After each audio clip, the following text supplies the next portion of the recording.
Dad, is it true that the federal government spent $27 million last fiscal year for political parties? And that Stephen Harper wants to eliminate spending on political parties? That's a lot of cake and ice cream, Dad. What did they spend it all on? Party balloons? Those little paper hats that you unfold and put on your head? Piñatas? Ho, ho, ho, Shebu. I think you're confusing birthday parties with the political parties. Oh, I see. The $27 million that the federal government spends is used to fund the activities of the party organizations based on the number of votes that each party received in the last election. Oh, okay. But Dad, isn't that wasteful, considering that Canada is on track for a budget deficit this year of $45 billion? Isn't Stephen Harper's plan to end support for political parties a good idea?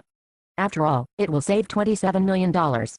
Well, Shebu, once again we see the conservatives' use of the propaganda technique of the big lie. They have focused on this one small part of government spending and have tried to turn it into a big issue. They say that they are just being responsible by cutting excess government spending, when in fact the total government spending on support for political parties is 0.0043% of the total budget for the fiscal year ending March 31, 2010. I imagine that the Canadian government spends more money on office supplies than they do on support for political parties. But Dad, even so, why does Canada fund the political parties?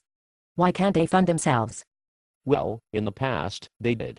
But that meant that the political parties became dependent on contributions from large corporations, unions and special interest groups. Even if the political party tried to be independent, it's very hard not to have your policies influenced by the fact that you are dependent on certain special interest groups.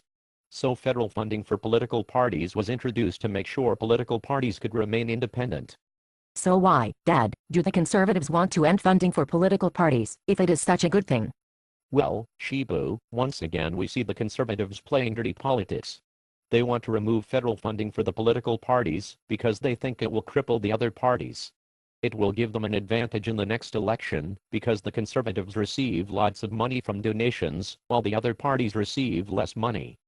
So, Dad, that's as if the Conservatives wanted to play hockey, but only the Conservatives get to wear skates on the ice, and the other team has to go barefoot. That's hardly fair, is it, Dad? Well, no Shebu, it isn't, but no one ever said that the Conservatives like to play fair.